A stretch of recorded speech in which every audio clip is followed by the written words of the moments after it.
less borrowing because it's expensive. When interest rates are low, borrowing increases because it's cheaper. When borrowers promise to repay and lenders believe them, credit is created. Any two people can agree to create credit out of thin air. That seems simple enough, but credit is tricky because it has different names. As soon as credit is created, it immediately turns into debt. Debt is both an asset to the lender and a liability to the borrower. In the future, when the borrower repays the loan plus interest, the asset and the liability disappear and the transaction is settled. So why is credit so important? Because when a borrower receives credit, he is able to increase his spending. And remember, spending drives the economy. This is because one person's spending is another person's income. All right, we'll pause it there. I don't want it to go on for too much longer, but hopefully you guys get the idea of what credit is and why credit is actually, in some regards, more important than money, because it's actually your credit that's driving the economy in terms of how much we're spending and how much other people are earning. It's not so much just the money, but it's the credit, your ability to spend, right? So recall, again, credit cannot actually function as money. And when you're using something that's not money, it will always result in chaos and inequality over the long run, okay? With that understanding in mind, keep that in mind. It will be important later. What I want to do now is dive down the rabbit hole and talk about how we actually came to adopt the system that we have today, where all these different currencies around the world are in use. Because if you think about a time in like the 1600s, 1500s, whenever, what they would have used for money wouldn't have been, all those different currencies. It would have been literally gold and silver coins. That was what they used as money back in those days. And we're going to start off our story back in the late 1600s. This is a time called the 9 Years' War. And basically it was just a war between England and France. Okay. And England was losing the war pretty badly. They lost a pretty major battle at sea and pretty much had their whole navy destroyed. So they would have been completely wiped out. They needed to completely rebuild their navy if they had any hope at all, but they were broke. They had no money. So what are they able to do if they completely run out of money? They're left with only two options. They can either borrow the money from someone else or mint their own fiat currency, what's called a fiat currency. And this is the last definition. Fiat currency is basically just an artificial form of money. It has no intrinsic value, unlike gold and silver, which actually do have intrinsic value. And it's just basically a money that the government is able to create basically unlimitedly for virtually no cost. And fiat money has been used all over the world, but it fails every single time. It always ends in disaster. And for that reason, the British government at that time chose not to use fiat currency.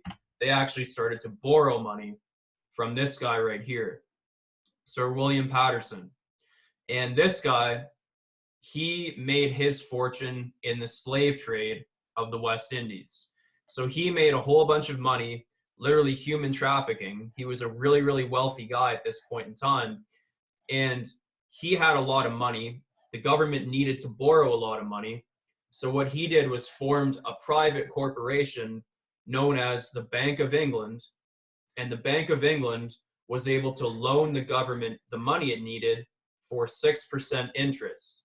They had the exclusive rights and the exclusive ability to loan the government of England money at this point in time, okay?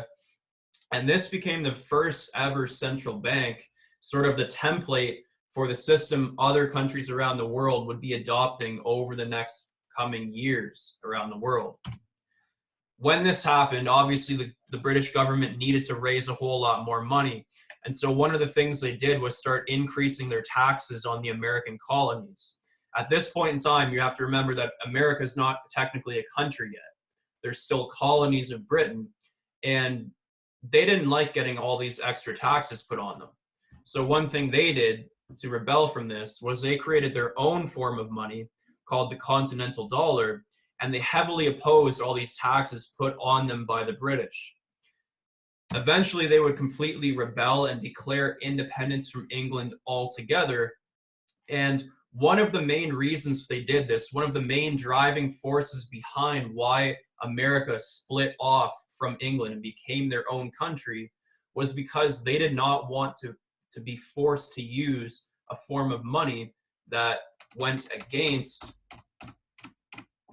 the three definitions that we just looked at here. And so one of the first things they put in the United States Constitution, one of the very first and most important articles in the Constitution, is that no thing but gold or silver coin can be legal money. It says that right there in the Constitution. The only thing that is legal money in the United States of America is gold coin or silver coin. Nothing else, no exceptions. And this was one of the main reasons that they actually split apart from England. All right.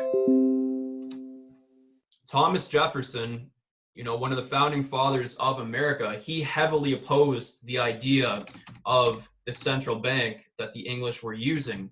And this is one of the things he said. He said, "I believe that banking institutions are even more dangerous than standing armies. If the American people ever allow private banks to control the issue of currency, the banks and institutions that grow up around them will deprive people of their property until their children wake up homeless on the continent their fathers conquered." That's literally one of the quotes from the founding fathers of America. And I think the irony is, this is pretty much exactly what we're seeing play out right now. Okay. Eventually, the War of 1812 forced the United States of America to create their own central bank in 1816. Even though they didn't really want to, they had no other choice. Just going to check their Zoom chat real quick. Okay, cool. By the way, if you guys have any questions or anything you want me to re-explain or clarify or anything like that at any point during this call, please feel free to ask me and I'll do my best to answer your question. All right? Yeah, I'm gonna just do something real quick. Yeah, what's good? You want to pull this to the other side? Yeah. I just want to give myself host real quick. Also, while we're at the standstill, right? One last time, I'm about to start typing all these names, right? So if you guys weren't here at the beginning, we explained the giveaway, how it's going to work. Everybody's name, if you're in the call right now, you're being entered into the draw. All right. We're going to be putting everybody's name into like this spinning wheel thing. From now until 9:45, that's when names are going to be taken. And then at the end of the call outs, we're going to do the spin to see who actually wins the $50 Bitcoin giveaway. Put your Instagram in your name if you can. Right? Click on participants. You'll see yourself change your name, hit rename, change it to your Instagram @ That way it's easier for us to contact you. If you don't have Instagram, don't worry about it. You'll still be entered. We'll figure something out. But yeah, back to you, John. Let's get it. Okay, awesome. Yeah, once again, if you guys have questions, don't hesitate to ask. Oh, no, don't worry about it, fam. You can put your name in. Doesn't matter. Okay. They have no other choice, right? We'll rewind a little bit because I kind of lost my train of thought here. Okay. The United States, one of the main reasons they split apart is because they heavily oppose the idea of a central bank which uses credit, right, instead of money.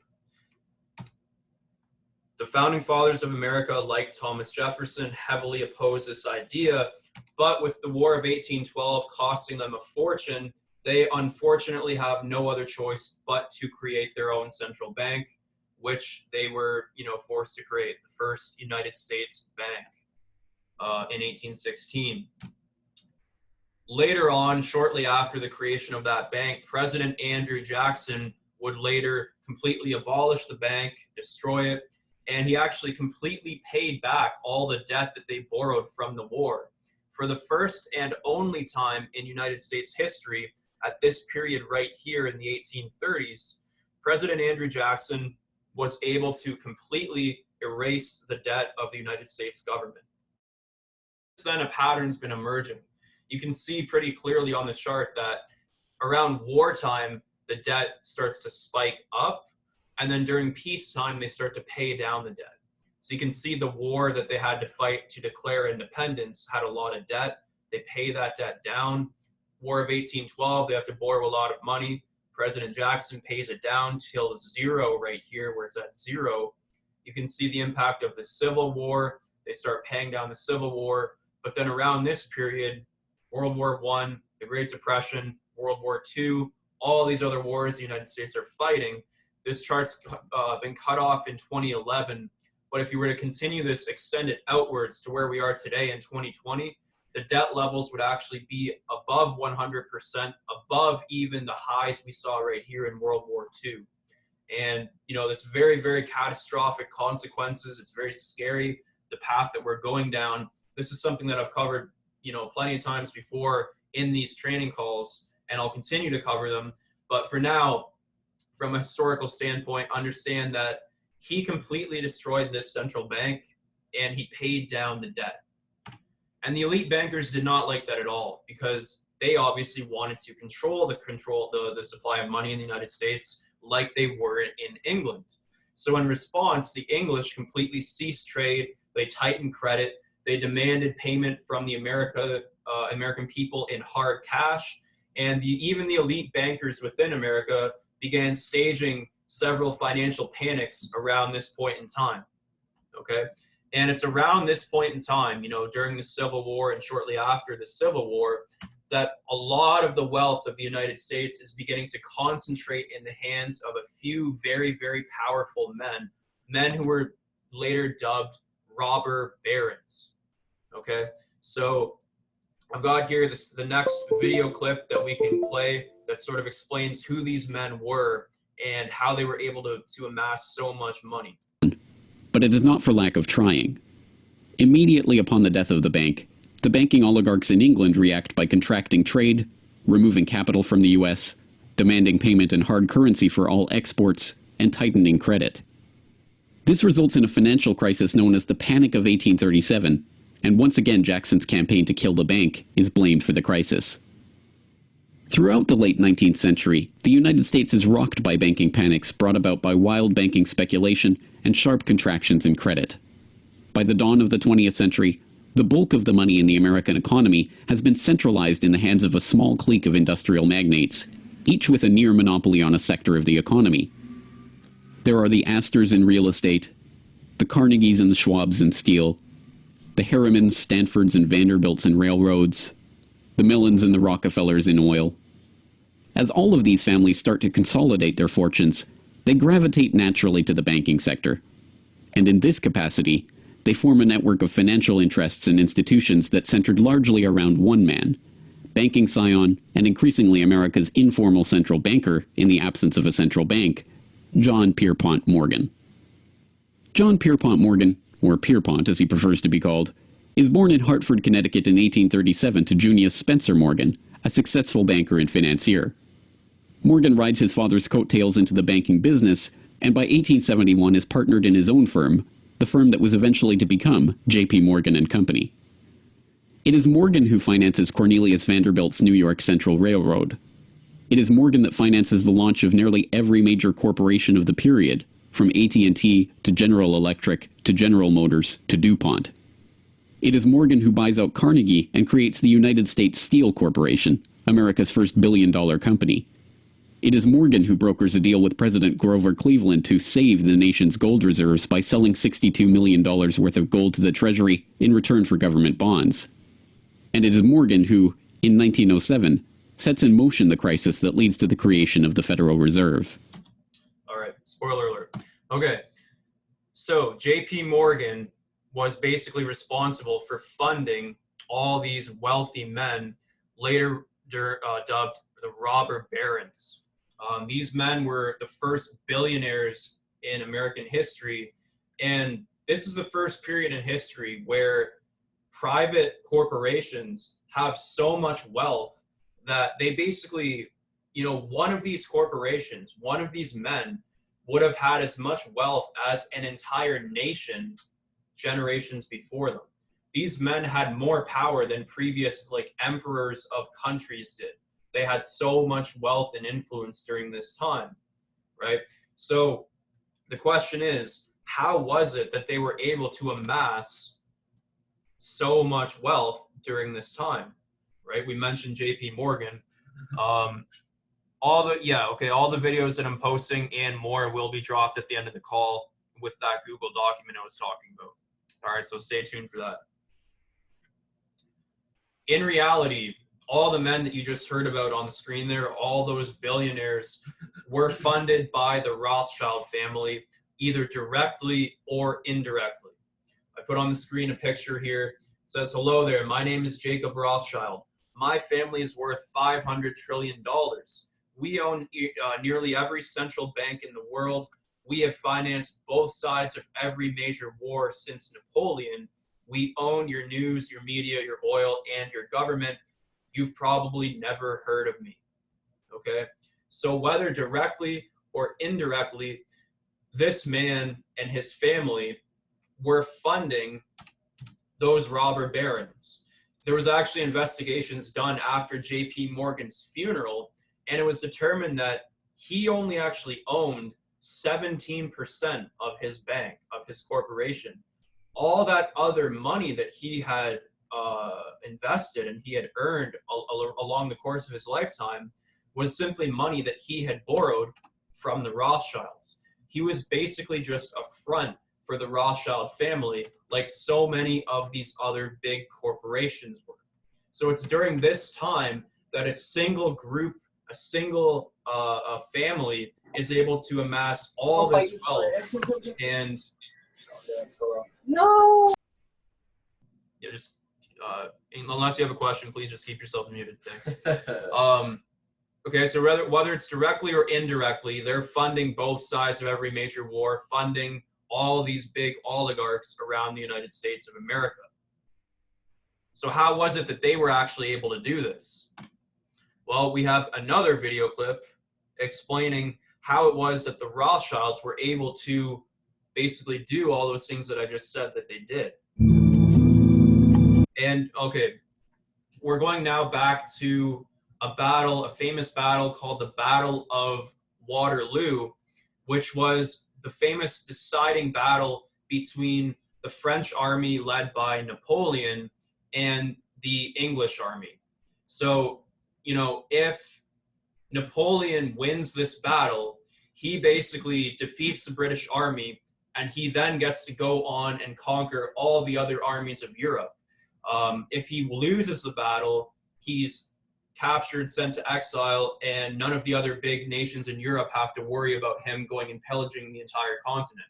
So this was a very, very important deciding battle, and the outcome of this battle would have a major impact on the history of the rest of the world. So this is the Waterloo battlefield, about 200 miles northeast of Paris, in what today is Belgium. Here Napoleon suffered his final defeat, but not before thousands of French and Englishmen gave their lives on a steamy summer day in July of 1815. The outcome was certainly in doubt. In fact, had Napoleon attacked a few hours earlier, he would probably have won the battle. Rothschild stationed a trusted agent, a man named Rothworth, on the north side of the battlefield, closer to the English Channel. Once the battle had been decided, Rothworth took off for the Channel. He delivered the news to Nathan Rothschild a full 24 hours before Wellington's own courier. If Wellington had... Okay, I just want to reiterate that point right there. As soon as the battle's over and he knows who won the battle, Rothschild sends a pigeon courier back to England a full day before the actual official army guy sends their courier. Rothworth took off for the Channel. He delivered the news to Nathan Rothschild a full 24 hours before Wellington's own courier. If Wellington had been defeated and Napoleon was loose on the continent again, Britain's financial situation would become grave indeed.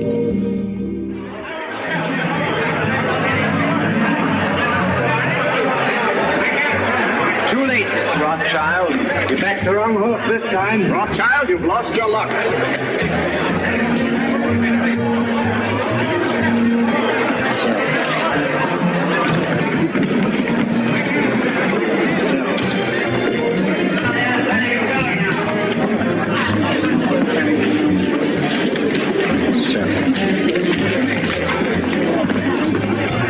Look at Rothschild. You'd think he was selling apples instead of government bonds. Bonds are now at 53. All right.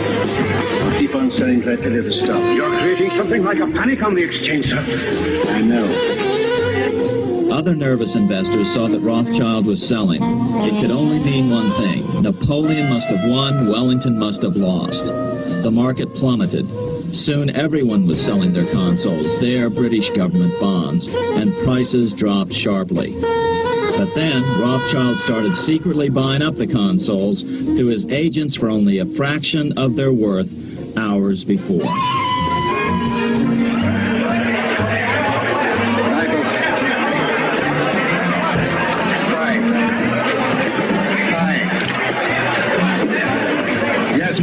The news? What do you think about this rumor? I don't listen to rumors, Mr. Baring. You hear what they say?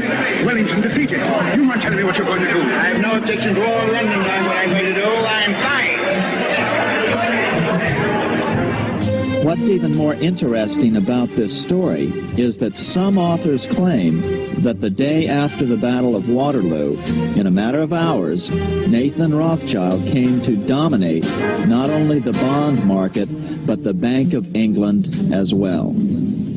Whether or not the Rothschild family seized control of the Bank of England, the first privately owned central bank in a major European nation and the wealthiest, one thing is certain. By the mid-1800s, the Rothschilds were the richest family in the world, bar none. Okay, so that might have been a little complicated, especially if you're unfamiliar with who the family is and how bonds work and everything like that. Basically, what happens is Napoleon loses the battle. Immediately after the battle is decided, he sends a messenger back to England where he has his other brother waiting at the stock exchange. His brother gets the news, looks at the news, reads it, and he goes, oh, okay, cool. So Napoleon lost the battle, but I'm going to trick everybody and I'm going to start selling. You have to understand that at this point, the Rothschild family is already notorious. They're already very, very well known and respected. You can think of them sort of like the Warren Buffetts of that time frame, right? So if you're seeing Warren Buffett selling all his possession right after a major battle, it can only mean one thing. And the people seeing, oh, if Warren Buffett's selling out of all his position, it must mean that they lost the battle. So we better sell our shit too. So everyone starts selling. It creates a panic on purpose, right? The market. He creates a panic on purpose in the London Stock Exchange. Everyone starts selling. The market crashes. But then immediately after, as prices bottom out to pennies on the dollar, he has his agents go and start buying everything for a fraction of what it was worth. And within a matter of hours, like they said right at the end here, within a matter of hours, they go to become the majority shareholder in the stock exchange and even the Central Bank of England, okay? That is how they were able to amass the fortune that they now have and were able to do this around the world. But you're probably wondering, okay, it seems like they were already pretty wealthy, pretty well established, pretty well connected, even at that point in time. How were they able to be that rich that they could send a pigeon with a message at a full 24 hours ahead of even the government, the army? They must have already been pretty wealthy even before this. And yes, they were, because they were in banking, right? And banking fortunes, such as that of the Rothschilds, were made by using a practice called fractional reserve lending. This is something that was going on at that period in time and something that's continued to go on today. We mentioned earlier all these financial panics that caused the wealth to consolidate in the hands of a few people. Well, these same practices had been going on for centuries before that. and had been benefiting certain banking families like the Rothschilds, right? Creating all these very, very wealthy families. So the way that these banking schemes work is, and this is still the way that it works even today. Let's say I have $100, and let's say it's in gold coin, right? What I'm going to do is I'm going to take my $100, place it in the bank. Most people would like to think that if I put 100 gold coins in the bank vault, they're going to set that aside for me somewhere safe, and no one's allowed to touch it except for me, right? You would like to think that, but that's not actually true. That's not actually what happens, right? So the moment that I put 100 gold coins into my bank, they're actually allowed to take them. They're allowed to take 90%, right? So if I put 100 gold coins in my bank vault, they're allowed to go and help themselves to 90 of my gold coins and loan them out. Oh, my bad. It's Don's phone. Sorry, Don. It's clapped me. They're allowed to loan out 90 coins of my money, right? And loan it out to other people. And when they're doing that, it's creating credit, right? If you go all the way back up to the definitions we had, they're allowed to take my money and they're allowed to generate new credit with my money. So they're allowed to make promises to loan out this money, which is really my money, and create all that extra credit. Okay? When they do this, what's happening is, you can see pretty clearly on the diagram, you put 100 coins in the bank, they only set aside 10 of them for safekeeping. The other 90, they're loaning out to other people. And, you know, like they said in the credit description that we first watched earlier in the call, one person's spending becomes another person's income. So you have to understand that, let's say I put money in the bank, then the bank can take my money and loan it out to another person. Let's say Don goes and wants to borrow money from a bank. Don's allowed to go to the bank, say, hey, I want to borrow, you know, $10. And the bank is legally allowed to take $10 out from my pile of money at the bank, loan it to Don. Now Don has $10, which is really my $10, but now he has it, he's borrowed it, and he's allowed to go out and spend it. And then when Don spends $10, now it's a third person, right? Let's say Kevin has $10 from Don. Kevin gets to put the $10 into his bank account. And then when Kevin takes the $10 that Don took out as a loan, puts it into his bank account, the bank's allowed to do the same thing, where only 10% of his money is set aside and the other 90 can be loaned out again. And if you keep repeating this more and more and more and more, you can see how very quickly $900 of unrepayable debt is created for every $100 of reserve money, of initial deposits.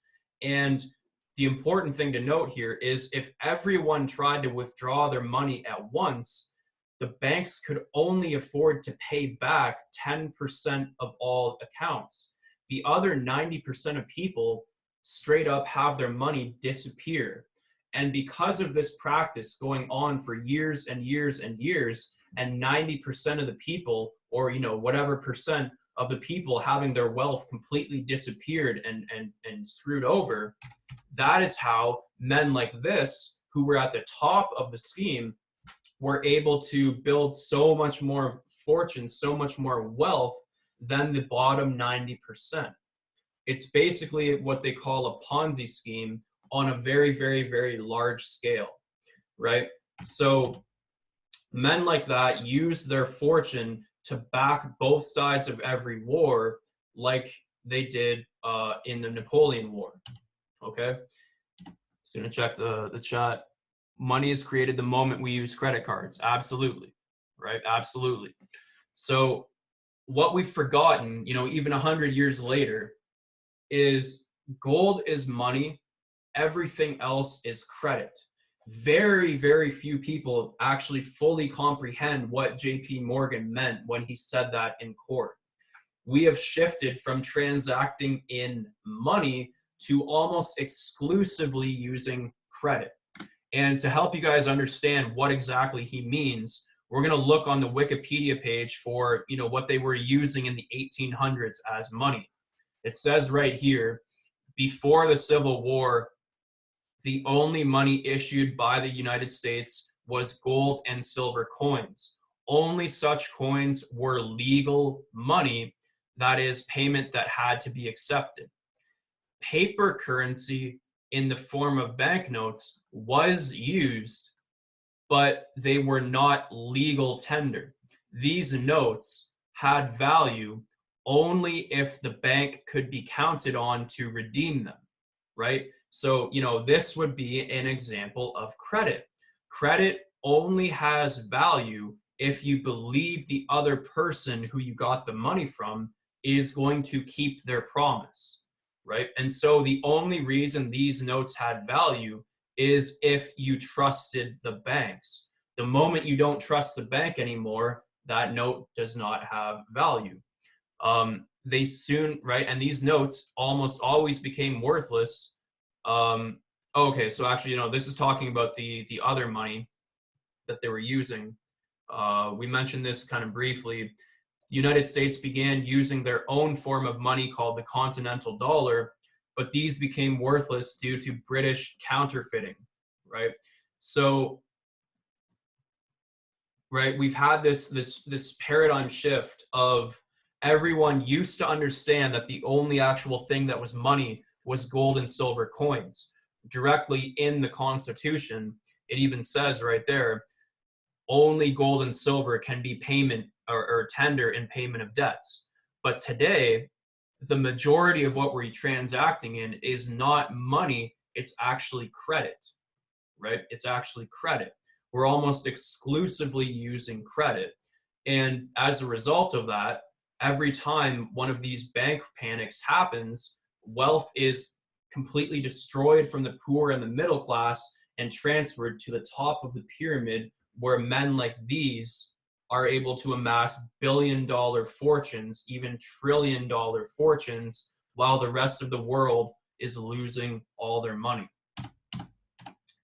In 1911, a United States senator, with the help of several banking cartel members, right, these people who had monopoly over the banking sector, they tried to set up a central bank in the United States, but it was voted down by Congress. People still kind of understood what they were up to. They didn't like it, and they said, no, we don't want to do it. But they didn't give up. Over the next 2 years, these conspirators did everything in their power to ensure Congress would agree to create a new central bank in America. Now, you're probably wondering what the Titanic has to do with this. And what I'm about to show you may be shocking and may blow your mind. In order to create this central bank, certain obstacles had to be overcome. First, those opposed to a central bank would need to be removed. And secondly, the law would need to be changed, or simply appear to be changed. To deal with the troublesome individuals who opposed a central bank, the Jesuits spared no expense. They built a ship of death called the Titanic. The sinking of the Titanic was a design of the Jesuit order to get rid of the opposition to the creation of a central bank in the United States. And the men on the Titanic were opposed to a central bank. They had to die.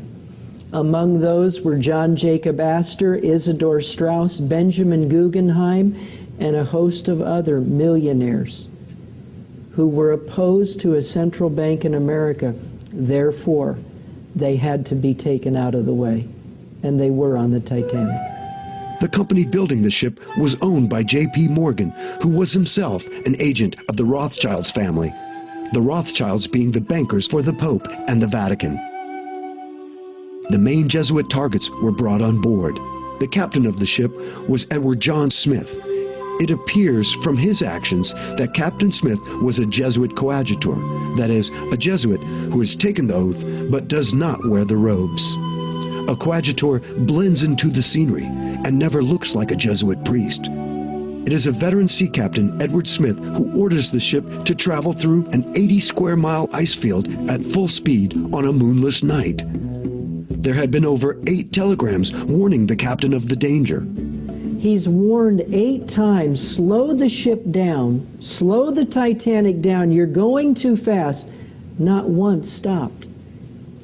Knew there was an iceberg field up ahead, knew that he should have slowed down, but didn't. And so you look and you say, how was it that this man could go headlong into a field of icebergs and not slow the ship down, not be more careful? The only conclusion you can draw is, as a coadjutor of the Jesuit order, right through the line, the chain of command, he was told, sink the ship. And he did. On board the Titanic, and this is all documented in a National Geographic video that was put out in 1986. You can go to your local library and they'll either have it on hand or they can get it on library loan. But on that videotape, it shows that as the Titanic was coming up along the coast of England, it had various stops. And at one stop, a Jesuit priest got on board. His name was Francis Brown. Francis Brown got on board the Titanic, took pictures of all of the wealthy people, took pictures of Edward Smith, the captain, and then just before the Titanic set sail across the Atlantic, Francis Brown got off. And then, of course, the Titanic sunk. Well, Francis Brown is given a camera by his bishop, by his uncle, the bishop, and he is told to go down and take all these pictures of all these people we're going to kill in first class. And so that's what he does. He takes pictures of all these rich people, everybody that's there is going to go down, and a rich passenger offers him passage. Well, he knows the ship's going to go down, but he very sheepishly got in contact with his provincial. And the provincial's message was, get off that ship. Like Brown, another noted passenger, Jesuit agent J.P. Morgan, did not make the ill-fated sea voyage. Even though booked on the ship for passage to America, Morgan also fortuitously canceled at the last minute. And of course, J.P. Morgan, he had his own suite reserved for him. And there were some 55 men who at the last minute canceled their reservations on the Titanic. J.P. Morgan was one of them. Said he was sick. Oh, by the way, and don't load any of my art treasures on the Titanic either. So he didn't have any of his art treasures on it either. Didn't lose any of that. How many of your minds are blown right now? Little something. Why? How many of you guys knew about that? All right. In case that didn't convince you, in case you're, questioning the sources used by this video, which they are all independently fact-checked, like I said. Here's another thing that they didn't even mention on this video. This is from another documentary that I watched. I couldn't find it last night, but I found an article instead. The Titanic was on fire for days before it sank. Let me just skim over the article here. The Titanic was on fire for days as it was sailing, possibly longer than that. There was a coal fire below deck that the crew was unable to put out. Huge burn area you can see from the inside there. Okay, this guy's been studying it for over 30 years. He recently came across a discovery in England, a collection of pictures taken of it before it left the shipyard, and you can literally see a 30-foot long dark mark on the hull where the iceberg was known to have struck the ship. So conveniently, the iceberg hits the ship in the same part of the ship where this big burn area was, sort of in order to hide it. The fact that a coal fire was burning aboard is well documented. It was known about before it even left Belfast, right? They mentioned in that clip that there were several other stops that it made before it actually officially set sail across the Atlantic. One of those stops was Belfast, and it was on fire before it even arrived there. They were men working day and night furiously trying to put out this fire. Coal fires are very, very hard to put out at the best of times, right? There's some information there about coal fires in other places of the world being very, very hard to put out. And here's a little transcript from a court case after the Titanic sunk. What was the condition of the bulkhead running through the bunker? The man says it was damaged. He said, badly damaged? He says, yeah. He says, what do you attribute that to? The fire. Do you mean to say that the firing of the coal would dinge the bulkhead? Yes, right? So, you know, not only was it purposely sunk in the iceberg field, it was also literally on fire from the moment it left the hull. It was doomed to sink.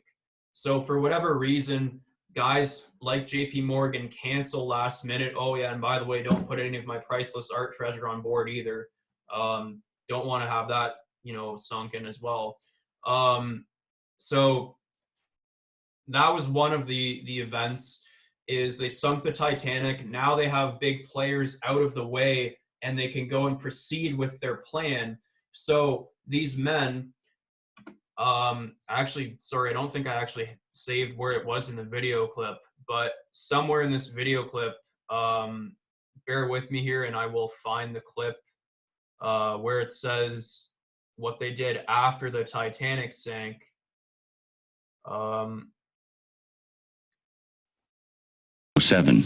President Woodrow Wilson signed the Federal Reserve Act into law in 1913. But this is history as told by the Zipper, and it is any cover of darkness. It was the novel yarn, and all the more remarkable for the fact that it is all true. We pick up the story, appropriately enough, under cover of darkness. It was the night of November 22nd, 1910, and a group of the richest and most powerful men in America were boarding a private rail car at an unassuming railroad station in Hoboken, New Jersey. The car, waiting with shades drawn to keep onlookers from seeing inside, belonged to Senator Nelson Aldrich, the father-in-law of billionaire heir to the Rockefeller dynasty, John D. Rockefeller Jr. A central figure on the influential Senate Finance Committee where he oversaw the nation's monetary policy, Aldrich was referred to in the press as the general manager of the nation. Joining him that evening was his private secretary Shelton, and a who's who of the nation's banking and financial elite. A. Pyatt Andrew, the assistant treasury secretary, Frank Vanderlip, president of the National City Bank of New York, Henry P. Davison, a senior partner of J.P. Morgan Company, Benjamin Strong Jr., an associate of J.P. Morgan and president of Bankers Trust Co., and Paul Warburg, heir of the Warburg banking family and son-in-law of Solomon Loeb of the famed New York investment firm Kuhn, Loeb & Company. The men had been told to arrive one by one after sunset to attract as little attention as possible. Indeed, secrecy was so important to their mission that the group did not use anything but their first names throughout the journey so as to keep their true identity secret even from their own servants and waitstaff. The movements of any one of them would have been reason enough to attract the attention of New York's voracious press, especially in an era where banking and monetary reform was seen as a key issue for the future of the nation. A meeting of all of them, now that would surely have been the story of the century. And it was. Their destination? The secluded Jekyll Island off the coast of Georgia, home to the prestigious Jekyll Island Club whose members included the Morgans, Rockefellers, Warburgs, and Rothschilds. Their purpose? Davison told intrepid local reporters who had caught wind of the meeting that they were going duck hunting. But in reality, they were going to draft a reform of the nation's banking industry in complete secrecy. G. Edward Griffin, the author of the best-selling The Creature from Jekyll Island and a longtime Federal Reserve researcher, explains. What happened is that the banks decided that since there was going to be legislation anyway to control their industry, that they wouldn't just sit back and wait and see what happened and cross their fingers that it would be okay. They decided that to do what so many cartels do today, they decided to take the lead, and they would be the ones calling for regulations and reform. They like the word reform, and American people are suckers for the word reform. You just put that into any corrupt piece of legislation, call it reform, and people say, oh, I'm all for reform, and so they vote for it or accept it. So that's what they were doing. They decided, we will reform our own industry. In other words, we will create a cartel, and we will give the cartel the power of government. We'll take our cartel agreement so that we can self-regulate to our advantage, and we'll call it the Federal Reserve Act. And then we'll take this cartel agreement to Washington and convince those idiots there to pass it into law. And that basically was the strategy. It was brilliant strategy. Of course, we see it happening all the time, and certainly in our own day today, we see the same thing happening in other cartelized industry. Right now, we're watching it unfold in the field of healthcare, but at that time, it was banking, all right? And so the banking cartel wrote their own rules and regulations, called it the Federal Reserve Act, got it passed into law, and it was very much to their liking because they wrote it. And in essence, what they had created is a set of rules which made it possible for themselves to regulate their industry, but they went even beyond that. In fact, it's clear to me when I was reading their letters and their conversations at the time and the debates that they never dreamed that Congress would go along and also give them the right to issue the nation's money supply. I mean, not only were they now going to regulate their own industry, which is what they started out as wanting to do, but they got this incredible gift that they didn't dream would be given to them, although they were negotiating for it. And that was Congress gave them the authority to issue the nation's money. And Congress gave away the sovereign right to issue the nation's money to the private banks. And so all of this was in the Federal Reserve Act. And the American people were joyous because they were told and they were convinced that this was finally a means of controlling this big creature from Jekyll Island. All right. So specifically how they actually were able to get away with passing this bill into law. I think I have to go like this. Yeah, there it is. Okay, signed into law by President Wilson on December 23rd, 1913. They literally did it right before Christmas when people weren't paying attention. They took everyone who was opposed to it out of the way. They literally killed anyone who stood in their way. Then they went and sat down and planned out specifically, how are we going to do this? How are we going to pass it into law with insiders from Congress, such as that Senator Aldrich guy, right? All these men and others boarded that train car, go to the private island. They sit down for 9 days writing out plans, of meticulous plans. How are we going to get our way in Congress? And then they go right before Christmas, when people are kind of sleeping, not really paying attention, all in a good holiday spirit, sign it into law. And from there, it's a wrap. It's over, right? Now we have a central bank in America controlled by the banking cartels who are, to this day, running the country. And the result, obviously, is the Federal Reserve Act. Ever since then, they have total control over the United States dollar and the nation's money and credit supply. Later on, the president who signed this bill into law, President Wilson, after he was president, he deeply regretted this decision, saying it was one of the worst decisions he ever made in his life. He said, quoted on the screen here, "Our great industrial nation is controlled by its system of credit. Our system of credit is privately concentrated. The growth of our nation, therefore, and all our activities are in the hands of a few men who necessarily, by very reason of their own limitations, chill and check and destroy economic freedom. We have become one of the worst ruled, one of the most completely controlled and dominated governments in the civilized world. No government by free opinion, no longer a government by conviction and the vote of a majority, but a government by the opinion and duress of small groups of dominant men." That's straight from the horse's mouth, straight from the man who signed that bill into law. And basically what he's done is given this this cabal, this group of conspirators control over the rest of the world. Basically, it says right there on the screen, give me control of a nation's money and I don't care who makes their laws. We have now this, what they call the pyramid of control. You can see we at the bottom are, you know, at the bottom here as debt slaves. How do you get rid of that? Oh, whatever, right? The government, the military, the police, whatever, the media, the education system, controlled by corporations who have the easiest access to credit. The credit is granted by the IRS, the central banks, right? The World Financial Control, and above them is the cabal of men who were responsible for creating this central banking system in the first place. Since 1913, this monopoly over credit has been used to fund the speculative boom preceding the Great Depression. It was used to fund Adolf Hitler and the Nazi Party, the creation of the CIA, who are responsible for running drugs and guns around the world, assassination of men who stood in their way, such as JFK, Saddam Hussein, all other world leaders who stand in their way.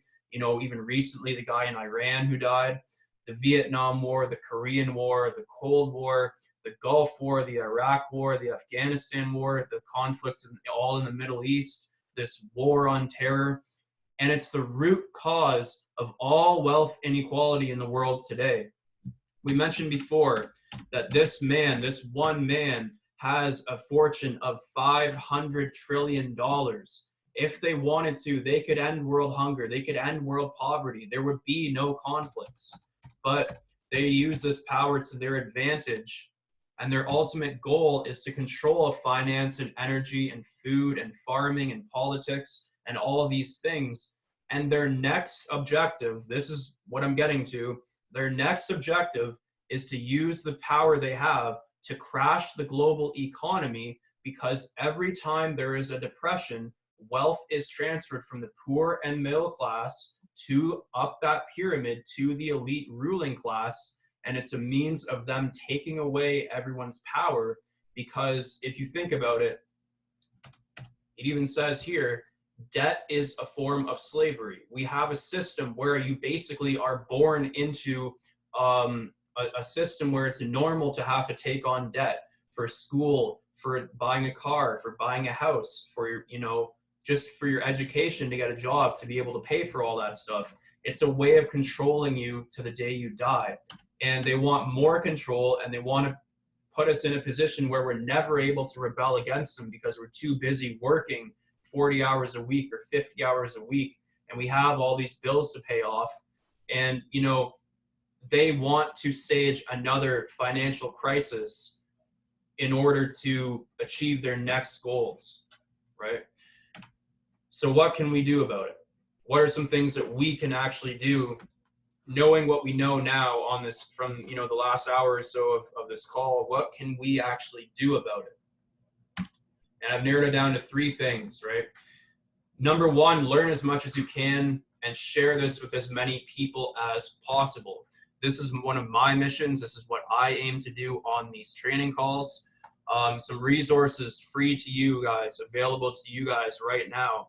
This document right here. Where's the chat? Okay, I'm posting a couple links right now in the Zoom chat. Okay.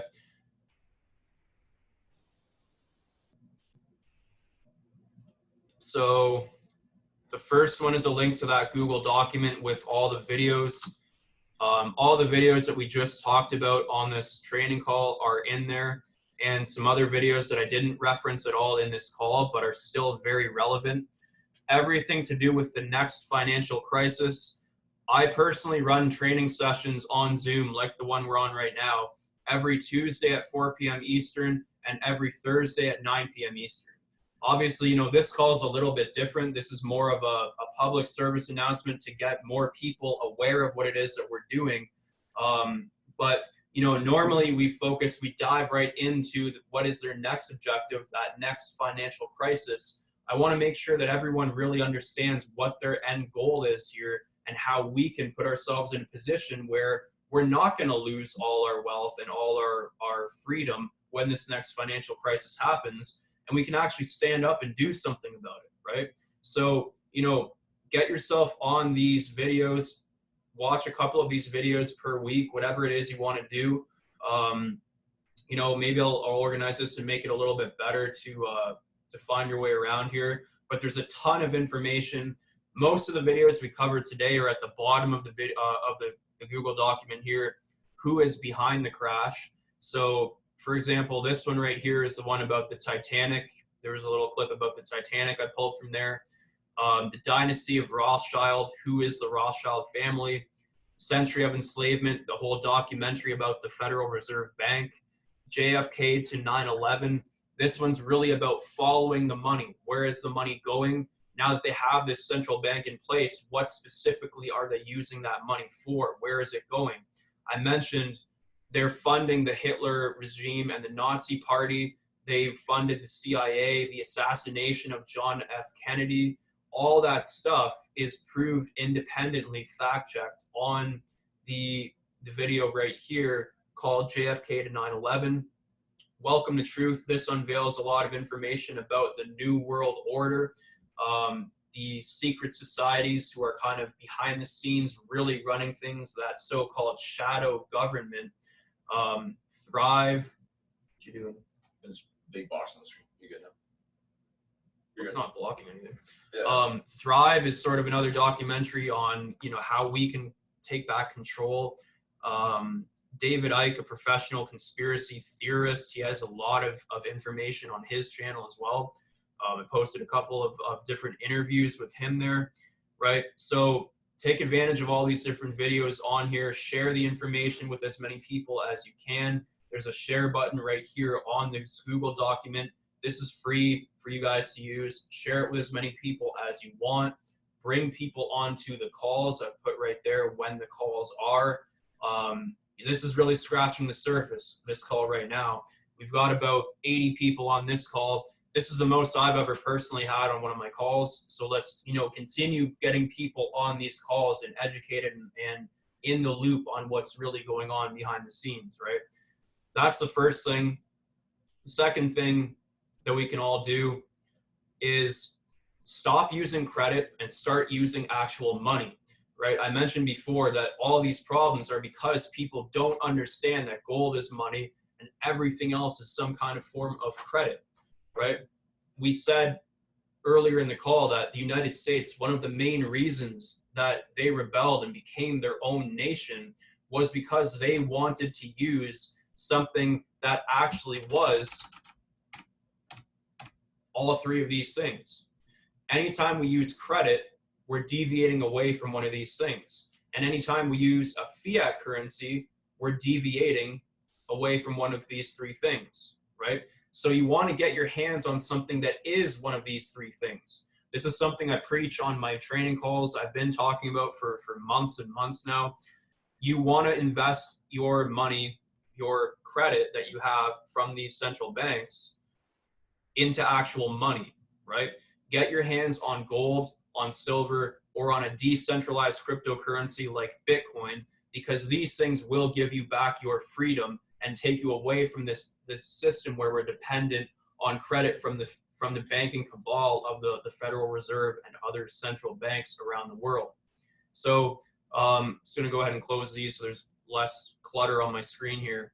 But some resources, I'm not too sure about other countries. If you're in the United States, you can check out goldsilver.com. These resources are all on here as well, actually, so maybe we'll just pull this up. For gold and silver, where is it?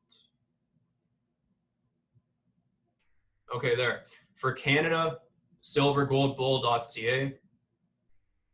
For the United States, goldsilver.com. Both these websites here have, you know, the best prices, the best shipping options for you to buy gold and silver coins at a pretty relatively low price. You know, even if you don't have thousands in the bank, just looking at the price of silver coins right now are pretty cheap. as low as 20 US dollars, you know, you can go out and prepare yourself with silver coins and be a lot more prepared than the average person is for the next crisis. Something like Bitcoin, for Canada, ShakePay. For the United States, I have to actually add this one to the thing, Cash App. Speaking of Bitcoin, Don, are you ready for the Yes, sir. the giveaway? Yes, We'll do that in a moment. If you're in the United States, you can get on Cash App. This is one where you can easily get your hands on crypto in the United States. ShakePay, if you're in Canada, link right there. ShakePay is actually pretty cool. What you can do is whip out your phone, go on the app. You can e-transfer them money out of your bank account, and every day you're allowed to, I don't know how well this will show up here. Every day you're allowed to shake your phone, and by shaking your phone once a day, you actually earn a little bit of Bitcoin. So I don't know how well you can see this. I've earned $11 in the past, week or so, just by every day going on my phone and shaking my phone, and I earn a little bit of Bitcoin for doing that. So that's a pretty cool resource you could be using. But yeah, get your hands on those three things: gold, silver, and Bitcoin. The last thing I'll say to prepare yourselves, Don, I'll have you talk a little bit more in detail about this. You have some examples you can pull up for this, right? Yep. I'll hop over there and then we'll do the giveaway on here. Yeah, so I'll pull this up for you. The last thing, though, is understanding that, where are we here? These central banks are creating credit at different rates than each other, right? So the system we have in the United States is basically the same system we have around the world in other countries, and they're creating credit at different rates than each other, but there's a predictable algorithm that moves the exchange rate between a country and another country. It's a predictable cycle, it's a predictable pattern that a lot of us are able to recognize, and we're able to see on the actual market. Okay. Christ. Giveaways. Why is it so fucking loud? I honestly have no idea why it's so loud every time. Literally for us, it's like ding ding ding, but on Zoom, it's like blasting in your ears. I don't know why it's so loud. It's a cell. It's a cell. Okay. Can I pull up? Yeah, Don, I'll let you talk more about Forex and what it is that we're doing with TradeHouse. All right, yo, go ahead and throw my mans some numbers in the chat right now. Holy, I don't know if this is like, we got bare people on the call still. We haven't done the giveaway yet. So I know some of y'all weren't paying attention. Do the giveaway. But we have this entire call recorded. This will be posted on YouTube. Hit us up for the link. At Donnie Dropout, at John.Nikos. Either way, we'll drop IGs on screen later on. Mm-hmm. But that was literally. And another thing too, the group chat that we have on Telegram, most of the recordings that I do for the Zoom calls are also posted in there. Big facts. In case you ever miss a Zoom call. I know some people, you're over in Europe right now and it's like 2 or 3 in the morning for you guys. So, for people in different time zones especially, check out the channel and you guys will have access to all the recordings on there. Yes, sir. All right. That's not water. So, yeah, for sure. No, that was a phenomenal call. This is something that John's gone over with me, a few times outside of an actual, call kind of environment. It's a lot of information to take in. Obviously what we wanted to do with the giveaway is it's further incentivizing people to pull up on these calls, right? It's something that this information, there's people on this call that are not trading. There's people on this call that are already trading. Either way, it doesn't matter if you're trading or not. This is information that is hella low key and needs to be put out there more, right? For obvious reasons. Our entire monetary system is controlled, manipulated, and to be quite frank, fucked up.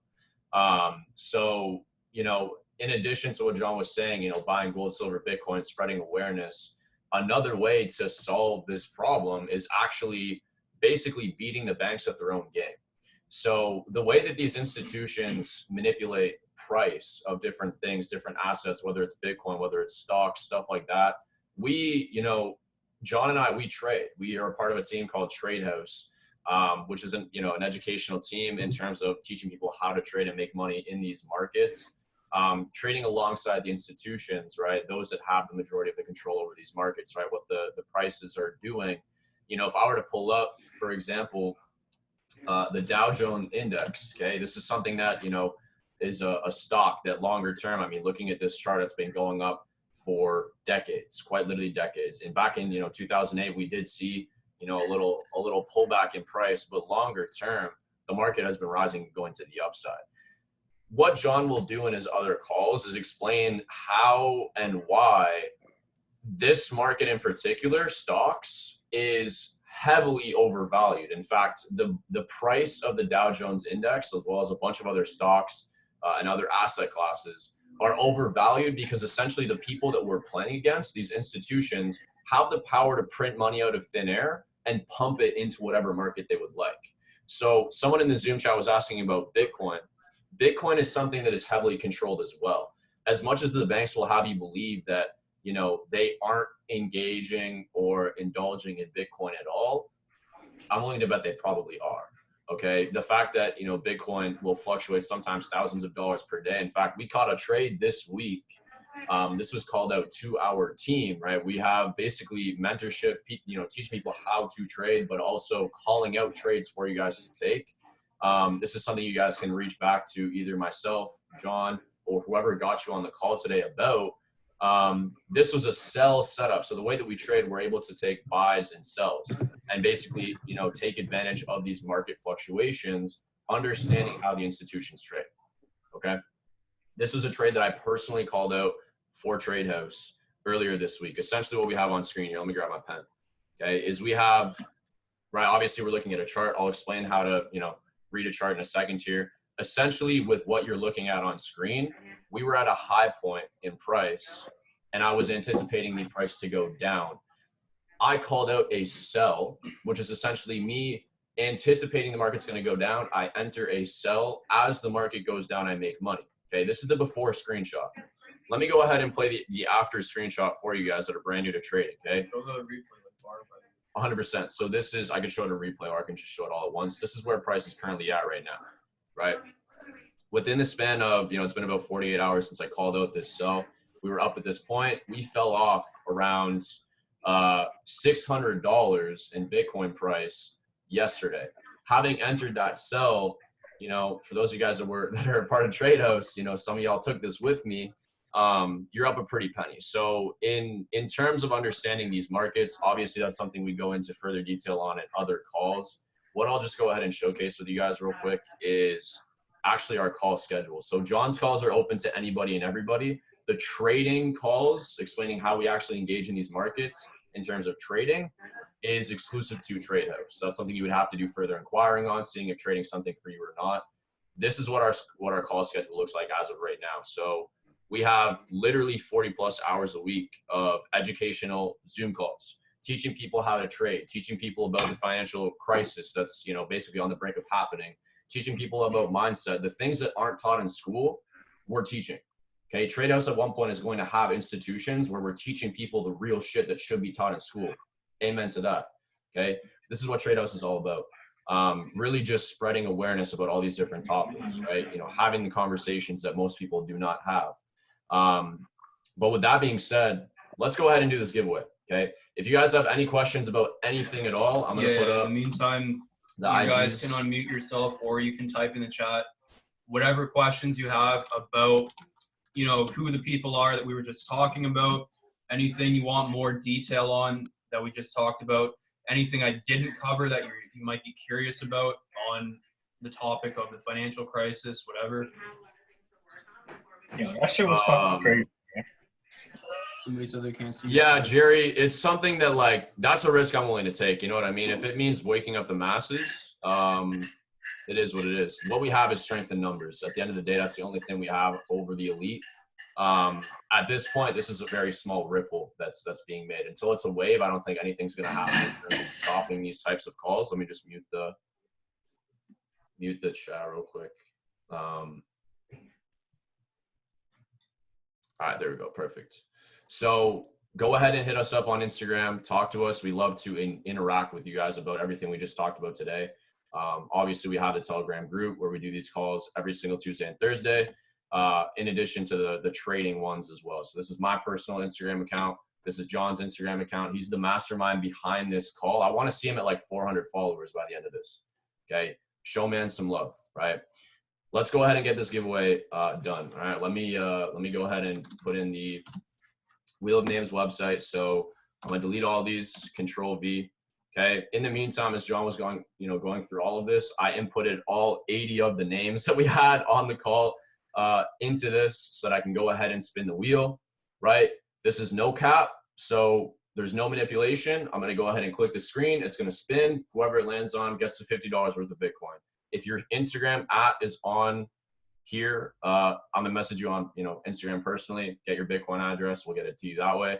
If you don't have your Instagram in your name, it's all good. We'll figure something out. Okay, so let's get it. Yo, drop some numbers in the chat. Let's hype this up a little bit. I'm going to actually record this for the gram. I'm going to record this for the gram as well. Okay. All right. Ready? 3, 2, 1.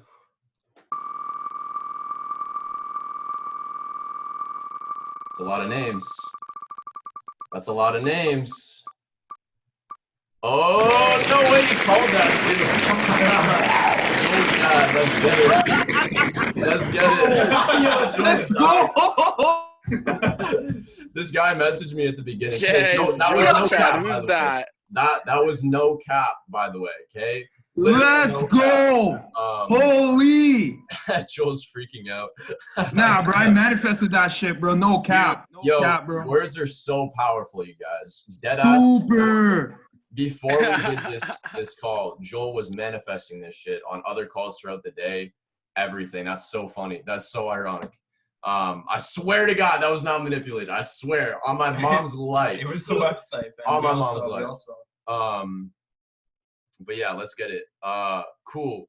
So with that being said, giveaway is done for this week. That's $50 worth of Bitcoin USD that's going to Joel. Send us your Bitcoin address. We'll e-transfer you or whatever it's called. Yeah, e-transfer, send the Bitcoin, whatever works best. But what we're gonna do on a weekly basis moving forward, right? Really, what we want you guys to do, if you had if y'all got any value from John, what we ask is that you continue to come back to these calls. Today was $50 of incentive to really get this out there. People are going to see the dollar sign and be like, oh shit, I'm down to pull up on a call. And then they realize, oh damn, this is some woke shit that's being talked about, right? Yeah. This is really the point of it. You know what I mean? In here. So we'll continue doing these giveaways. Maybe we'll do once a week. Maybe we'll do it once a month. I don't know. John and I will talk. We'll see what's popping. But really, the point is to pull as many people on these calls as possible, you guys. We had 85 people on here at one point. That's a new record for both of us. That's lit. So let's continue breaking that record every single week. If y'all got any value, go ahead and drop numbers in the chat. Don't tell them to type numbers. There's questions in the chat. Oh, is there chat? Okay, yeah. No numbers yet. I don't want to bury questions. Okay, so we've got, all right, scam, Murray. I'm from Germany. Is there a similar app like ShakePay for Europe? I don't know. That's a good question. We have to figure that out. Yeah, we'll be going to I was talking with somebody else the other day about that. If you guys find anything